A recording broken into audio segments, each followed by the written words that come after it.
And welcome once again to Podcasting for Dummies, the companion podcast. I am your host, T. Morris, and with me is my cohort in crime, Chuck Tomasi. Chuck, how are you tonight? Doing all right. How about you? I'm good. I am really good.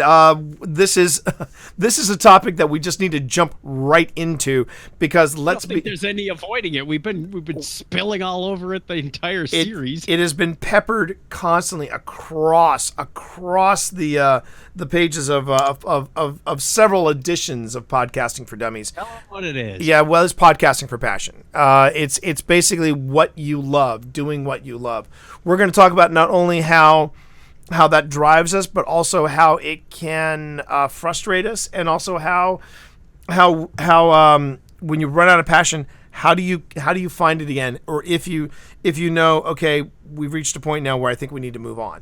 It's a really deep seated core of podcasting. I think is the passion in there, and I think the best way to look at it is when you see these limited edition series that you see that are not ongoing with a topic or with a subject matter. It's because they want to end on a high note. They want to just end on a high note, and then based on that, they'll decide, yeah, we got more in the tank, we'll come back, or well, we're going to go on ahead and we're moving on to another project. I would call it the MASH effect. I know there are people who are passionate about the TV show MASH, and shows of that ilk where they go on for years. And MASH, the TV show, lasted longer than the Korean War. Quite a bit so. Yeah, by quite a few years, And then you got shows like Supernatural that lasted for 13, 14 seasons. And ridiculous, like that, yeah. Right, and my thought is, I'd rather have it be something like what happened with the Battlestar Galactica reboot. They said, we got these many shows in the seasons, and as soon as we're done, we're done. Same thing with Babylon 5. We got 5 seasons, and once we hit season 5, we're done. We are done diddly done. And I respect a show that's going to go out on their note. It's a show that they want to step away from. But where do we begin with podcasting for passion, Chuck? Where do we begin? If you're like me and you've sat around more than once with your friends and you find that topic that you're passionate about, it could be cats, it could be programming, it could be television show of your favorite choice. You find that's the topic you're drawn to. That's what you can really get involved with. You may have a podcast on your hands. I can't tell you how many years Clinton Alvord, Craig Stepp, and I said we should start a Star Trek podcast. Seems like the dumbest idea in the world because there's already a bazillion out there. Yeah. But we had been talking about it and finally said, why aren't we? What is stopping us from doing this at this point? I mean, clearly it's not lack of equipment or lack of experience. Exactly. Because we had both been podcasting for well over a decade at that point. So we said, let's just knuckle down and figure out. And so we picked a Tuesday night or whatever it was. And we said, first things first, we got to go find our music. Yeah. We do. That's always the hard part. Trust us. You'll spend more time dinking around with graphics and music. Man. Will about the content. Or you can find somebody to go, hey, I need a graphic. But that is something, chat, that we share in common. Chuck and myself, we both started podcasts, brand new podcasts, as soon as we had signed the contract for the 3rd edition of Podcasting for Dummies. And I think both of our spouses were like, are you two idiots? Are you two nuts? What are you doing? And we're like, oh, and I did it again for the 4th edition. Oh my God. Oh, that's right. That's right. And we got to keep the tradition alive. New book, new podcast. There you go. And my job is part of the reason why they hired me. They were just like, well, we really like your podcasting experience and we want to get into that. And I'm like, okay, well, here's the first thing we got to do. We've got to lay down some groundwork first. And that's the thing, is that, there's laying down the groundwork, but then there's also that issue of looking at who else is talking about what it is you're doing and what are you bringing to the table. Chuck was like Chuck said, Chuck was bringing in another Star Trek podcast into the mix, and at the time that Chuck was doing that, I was bringing in Nick Kelly, Brandon Kelly, and myself, and we were doing Happy Hour from the Tower, which is a Destiny pod. And we've been on hiatus for a while, and it's something that we've been meaning to get back into the swing of things again. But there's been and we're gonna touch on that in a bit. But again, yeah, you've got a great jumping off point for right. the passion. Right. But again, the thing is we were starting this at the end of the original Destiny season, and they were about to relaunch the game completely redesigned from scratch. Well, not necessarily from scratch, but redesigned, and it goes under the moniker now of Destiny 2. And people thought, why are you starting? Why are you two starting why are you three there starting a podcast about Destiny when the first big season is coming to an end? That makes no sense. And we're like, because for us, it's time. For us, it's time. And heavens, don't let the timing of your passion influence whether or not you should start a podcast. I'm not certain, but there's got to be like an I Love Lucy podcast out there somewhere. People will podcast about everything. So don't say, oh, just because something is ended or ending, that we probably shouldn't do a podcast. Heavens no. Like you said, it doesn't have to be this 15-year saga of I Love Lucy, but you could go, decide, do we want to do this for 6 weeks? Do we want to do this for 2 years? How much content, how much stuff do we have in the tank to talk about this particular topic, even though there's no new generation coming out? Or maybe you get lucky and they have some sort of revival or convention or cruise. Who knows? There's probably an I Love Lucy cruise out there. There's a cruise for everything. There's a cruise for everything, yeah. But I would also say, too, that you should also never make your decision about whether or not you're going to do a podcast or not based on, well, someone else is doing that. Someone else is doing a podcast on Destiny. Someone else is doing a podcast on Star Trek. Someone else is doing a podcast on someone else is doing a podcast on Supernatural. Yes, there are other people that are doing, even the people who are doing the productions on HBO, the people who are doing the Nevers has a podcast. Chernobyl had a podcast. All the productions that you see on HBO, a lot of them have podcasts already in place, and they're talking about the episodes in depth. But the real trick is that you're bringing your voice. You are bringing your voice to this podcast, or to this topic. And that's the unique part. That's the unique part. Your thoughts, your opinions are yours, and you bring that nobody else does. Right. And so that in of itself is a unique perspective. And so that comes back to self-confidence. I feel like I want to talk about this podcast, and I want to talk about this topic on a podcast, and I am bringing my own unique perspective to it. And that's part of what got me started in podcasting back in 2004. Right. There were a few tech podcasts out there, and I was listening to them going, A, I think I could do this. B, I think I could do this better. Or at least I could bring a different perspective to it. And that's a motivator for a lot of people. You schmucks don't know what you're talking about. I'm going to start my own podcasting Dummies podcast. I still remember when I launched way back in the day, the Survival Guide to Writing Fantasy. And I was the guy. I was the author that people came to for marketing advice. And when I started off, it was great, but then there was the problem that I was coming into where I was working so hard on the podcast that I was working so hard on the podcast that I was, again, no longer writing, and I was not doing, and I was falling behind on the production that I was doing with different audiobooks. So I had to start making priorities, and then that started to fall by the wayside. And this is where we get to the frustration part.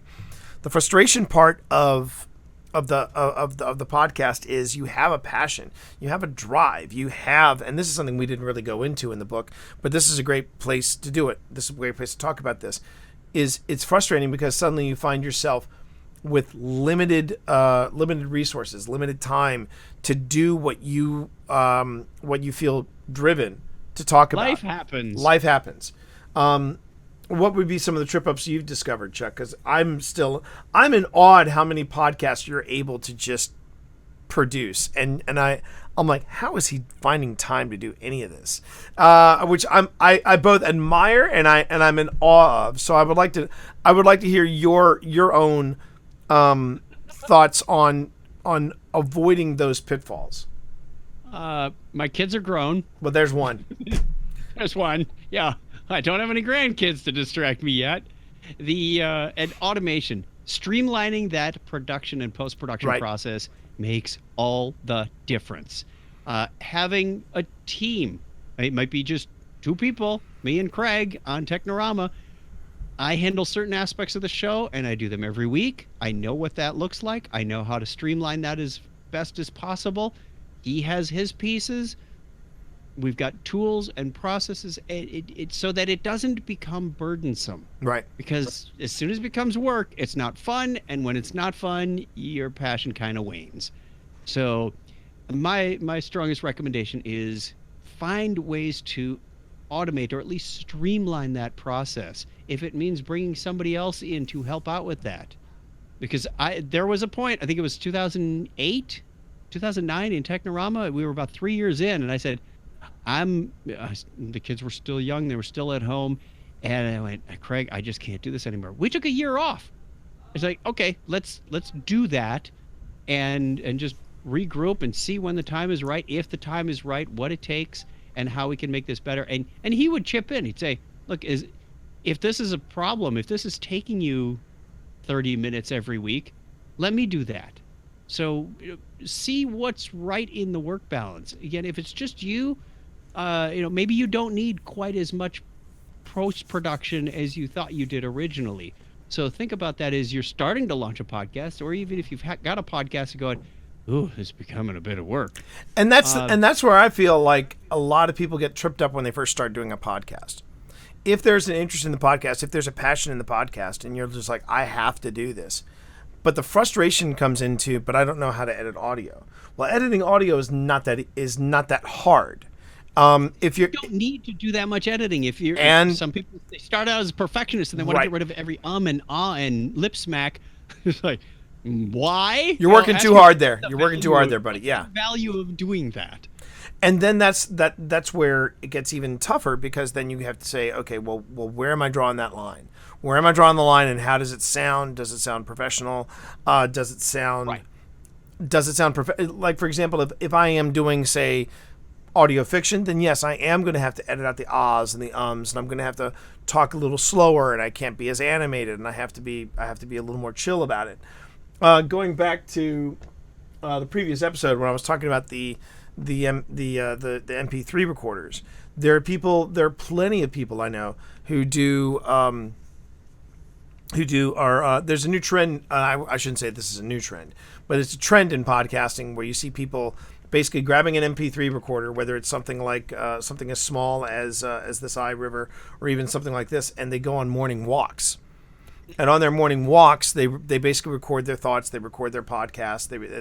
They put it up completely unedited. I know that Nathan Lowell did that for many years, and I think another author named Chris Lester is starting to do that as well. They basically record their thoughts in their morning walks just to make the walk go by a little faster, and then they find out that they're walking longer and they're far healthier. I would have done that for my that half marathon that I did this morning. The problem is the last few miles would have probably been something like, okay, I'm here and recording on a mile 8. I don't think I'm going to make it. Fuck off, everyone. I would have done that. Feel free to bleep that out. Yeah, you don't want to hear my thoughts when I'm running. Exactly. But my knees. Yes. And again, that is that is part of your decision. This is how I want the podcast to sound. But the frustration comes into, what if this is out of my reach? If it's out of your reach with the current software you have, then you need to upgrade. But then you have to justify that need. For example, we had some questions like, where's a great place to start, not just with hardware, but software as well. And across the board, Chuck and I were like, well, you should get into Audacity. But there are some things that Audacity cannot do that Adobe Audition can do. And with Adobe Audition, there's a lot more you can accomplish. The downside is Adobe Audition is not cheap software. That's an investment. And there's going to be a learning curve. I'm reteaching myself Audition for my day job because I know that they want me to eventually do a podcast for them. Well, I'm going to do it on Audition, but I need to make sure that I know Audition. And again, that the frustration can sometimes be a roadblock. So what I would suggest in that respect is try to find the places where you can cut corners. Cutting corners is not necessarily a bad thing. When Pip and I do our occasional shared desk podcast, one of the ways we cut corners is we stream it. And when we stream it, we're just going to go on ahead, and when we feel like it's something that we don't want to share with people, yeah, we'll chop that out. But for the most part, we just take the podcast, pull it down, there it is. It's all set, all ready to go. And that has worked out really well for us. Another one we do in Technorama to cut the post-production to almost nothing. Right. Is we play the music and the clips and whatnot right in the show. Right in the show. Don't do it in post. Do it in the show. Yeah. We'll do this one. Right. On this day in tech history, this is July 4th, 2021. There are 180 or so days left in the year. In the Gregorian calendar. Right. Right. And we've got, okay, stop. You got to keep control of that stuff, yeah. But again, that is also another investment. It's an investment, yeah. But it also helps keep that energy going, because if we were to try to do that segment without the music, I wouldn't feel it. Right. I mean, even putting the intro in live, it's a different vibe when you've got your music playing and then you back it down with a mixer or whatever, and you can talk over. It's like, hey, that gets me in the Technorama mood. That gets me in the topic as track mood. We don't do that here. I got to put it in post. Right. So I'm playing it in my head as we do that outro. And again, it's another one of those things where if you're doing something in your studio, can you do it when you're doing it live?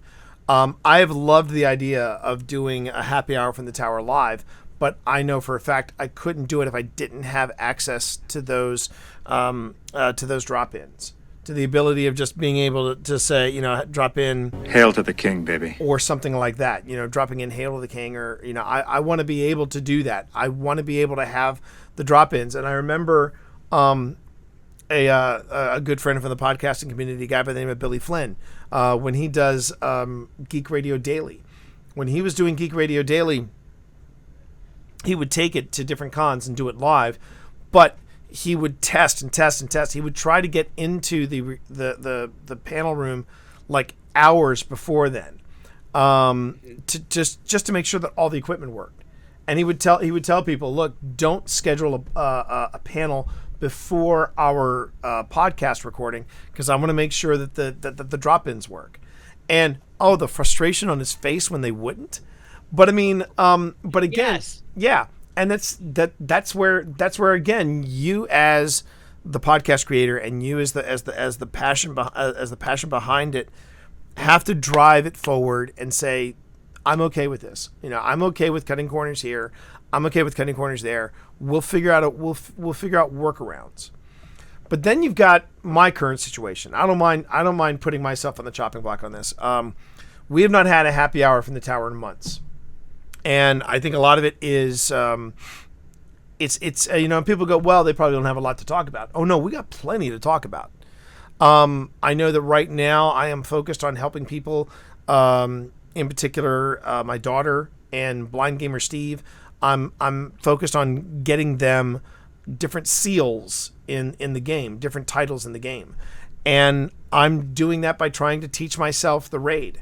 That's time. That's time that I've been taking away to do the podcast. Also, I really have missed not having people in studio. It's great, you and me doing this remote, that's one thing. But Nick and Brandon are literally a 20-minute drive from us. And during the pandemic, it has been really, really hard not doing this like in real time, having everybody in the studio. And I do think that what we need to do is we need to just say, all right, we're doing it. We're going to go ahead and we're going to start recording shows this week. But it's also been very hard because both Brandon and my daughter are heading into their senior years, and there's a lot on their plate now. So making me feel old, man. I know, man. Oh, are you kidding? She's like 4 years old. She turned 17 at the week of this recording. Yeah. Good. Yeah. How the hell did that happen? Uh-huh. I mean, remember everybody, the young lady who is about to enter her senior year, she's the voice you hear in the intro of this show. So I'm just saying, but that's the thing, is that time does pass and life does happen. Schedules change. I mean, when you're dealing with multiple people, it's hard to get everybody in the same place at the same time. Maybe 2 years ago you were saying, all right, we're going to record on Tuesday nights. Well, COVID happened and schedules get rearranged. We're coming out of this with a whole different schedule, and somebody says, oh, Tuesday nights aren't good for me anymore. What about Thursday nights? No, Thursday nights aren't good for the other person. So yeah, that kind of stuff happens, and that can also be one of those factors that kind of kills the passion. But you got to remember why you did this in the first place, and ask the hard questions sometimes. Like, I'm not trying to be rude, still love you, man, but do you want to be on this podcast, or should you take a break for a year? Maybe somebody sits it out, or you have a rotating chair. Yeah, and sometimes, and that's something night, else. It's Brandon, and Thursday, with the following Thursday, it's going to be Nick, and because we can never get everybody together, you could have a rotating panel of guests. And taking a break is not a bad thing. Taking a break is not a bad thing. It's a wonderful thing. Having a season to your podcast, again, is not a bad thing to keep the passion alive. That's something we're talking about at work as well, because like you said, we do have so many things that just a small splinter group of us are trying to do, between blogs and live streams and video series, and we can't fit it all in.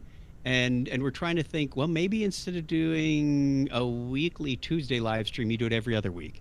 And I said, maybe we do seasons, and that helps us break up the content. And we're trying to look at logical things. When our software releases come out twice a year, where do we take a break? Is it right after the release? Is it right before the release? Is it after the conference? Is it before the conference?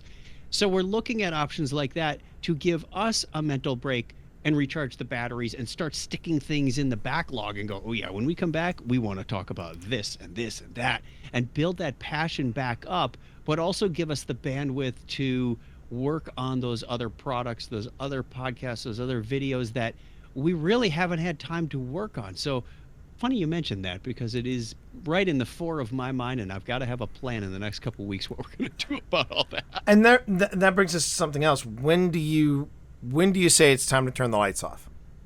And this is something that's a hard question. It's a very hard question. And if you are, you've got that automation down, you're on your regular schedule, things are going good, maybe you even got some Patreon or some funding going on in the back, you got to ask yourself, when is it time to, turn the lights out and walk away?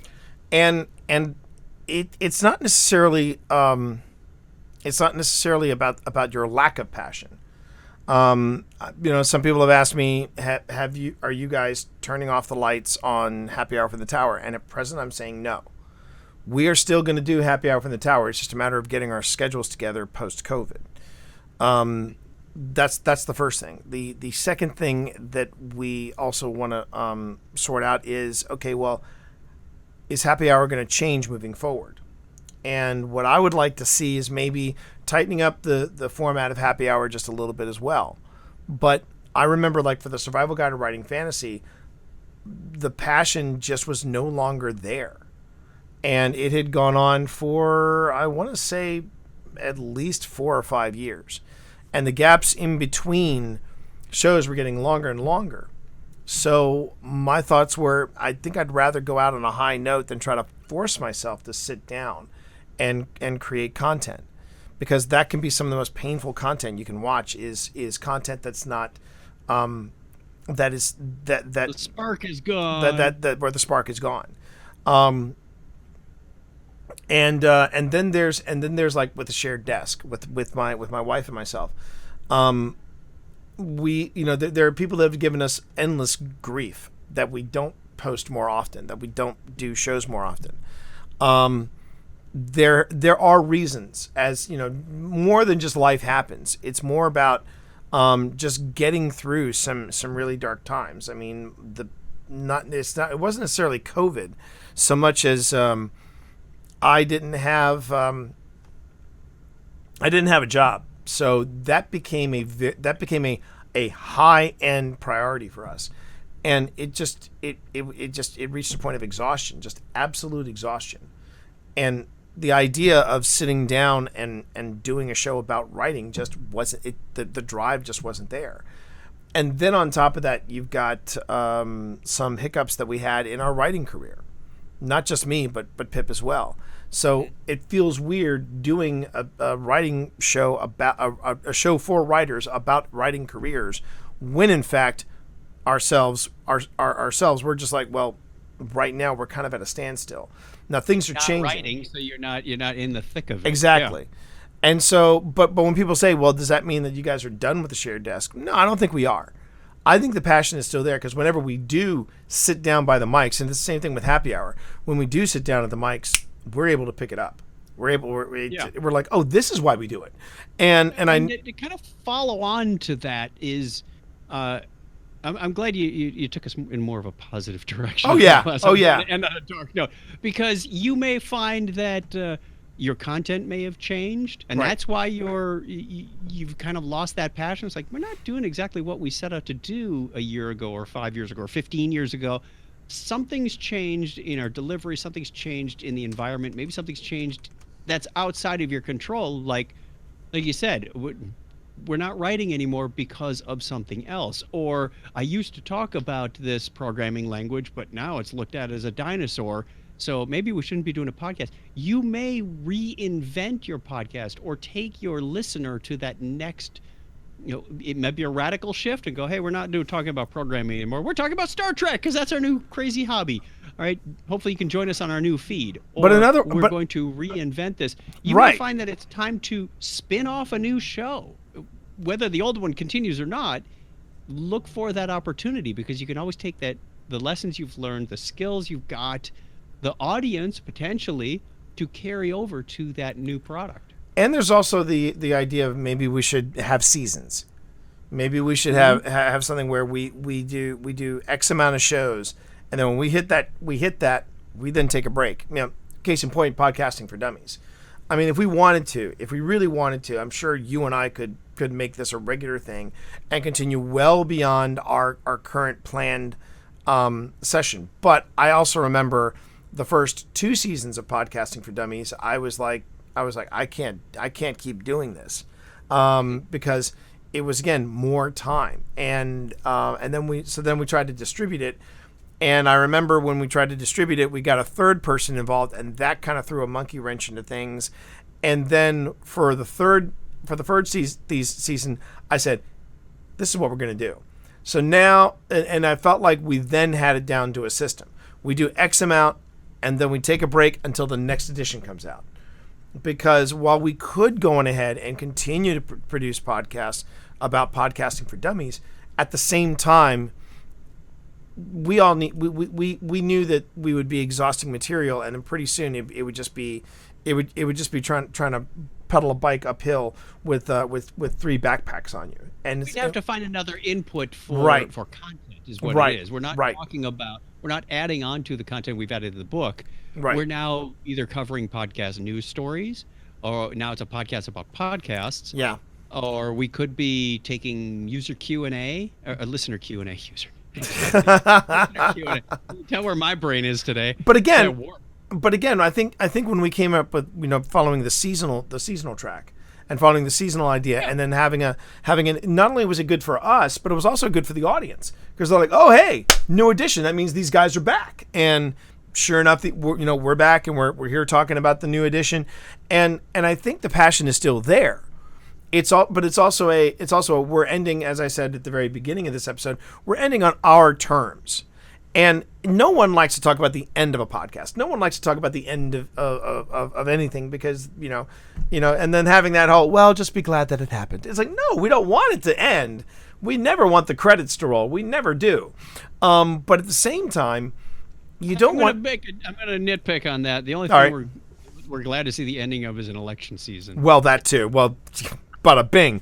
But I would also say that the passion, just because you've lost passion for this one idea does not mean you've lost the passion for podcasting as a medium.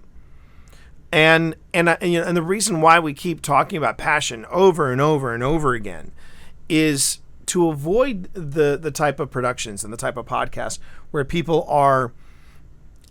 they think they're going to be the next big thing. They're going to make it rich. They're going to make it rich quick.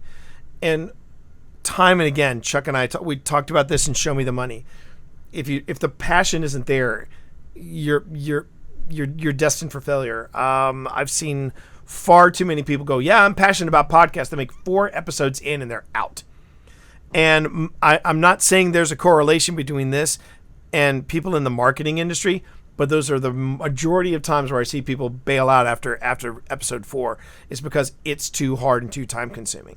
And I'm like, then they you also want instant results. It's right? Like, no, you have to grow that audience. You have to get. You got to grind it. You got to grind it. So Chuck, I think in wrapping this episode up, I think one of the things that we can say is that at the core of every podcast is passion. And has to be. And I do think that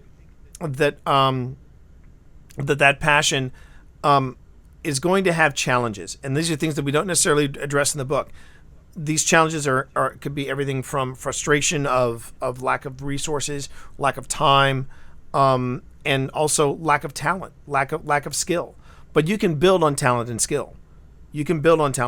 You can manage and mitigate the frustrations of your resources and figure out how to make the resources that you have work. But when it's time, when you feel like when the podcast is no longer a passion project, when it becomes something of a chore, I think that's where you need to step back and go, is it time for a break? And if you take that break, I bet you'll find that will do wonders for reigniting the passion.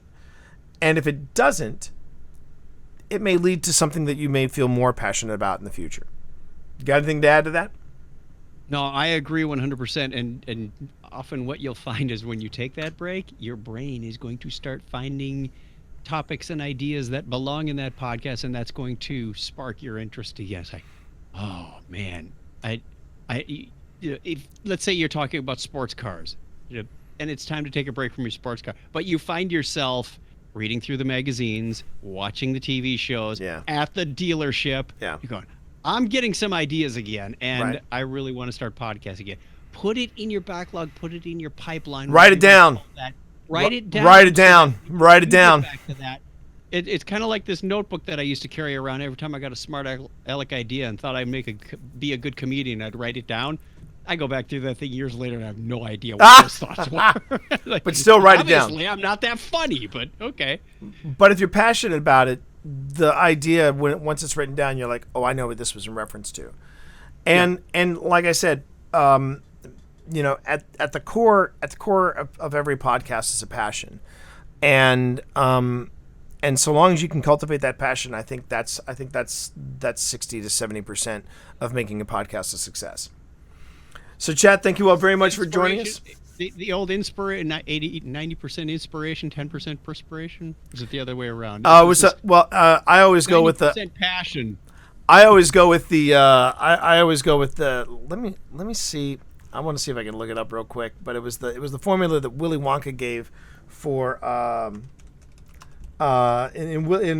Charlie and the Chocolate Factory. I think it was Charlie and the Chocolate Factory. No, it was Willy Wonka and the Chocolate Factory, the good film in '71. He gave a formula. He gave a formula for the secret formula, and he said something like he gave the formula, and the math teacher said that's 108%, and I'm like yep, That's the formula. So if I find what the formula is, I will let you know what that formula is, and you can put it in the show notes. But anyway, chat, thank you all for joining us. Remember, we got one more. We got one more in the tank before we wrap up this recording session. But I want to make sure that you know that when you attend these live, when you attend our recording sessions live over at twitch.tv/the Tea Monster, you can go on ahead and you can be part of the podcast. You can ask us questions in real time. We will gladly take them. We are always anxious and eager for your feedback on it. So yeah, we appreciate the time you invest in us coming into the recording sessions, and to be up on those recording sessions, know when we do this. Make sure you go to twitch.tv/the Tea Monster, give me a follow, and you'll be notified when we go live. You can also find us on our voicemail at 703-791-1701. You can use the WhatsApp app as well, and you can drop us a voicemail there. Again, be part of the show. You can also be part of a show by dropping us either a comment or an email from podcastingfordummies.com. Probably one of the best places to find us and find all the YouTube video versions of these episodes, as well as subscribing to the podcast itself, where you can subscribe on Apple Podcasts, on Google Play, on Stitcher, and yes, the big S itself, Spotify. It's kind of cool seeing yourself on Spotify too. I'm not going to lie, chat. That adds to the passion. That adds to the passion as well. And thank you all so much for being part of this podcast, which is protected by a non-commercial, no-derivative, share-alike Creative Commons license. You can find out more about that license at creativecommons.org. On behalf of my cohort in crime, Chuck Tomasi, thanks for watching. Thanks for listening. Pod on.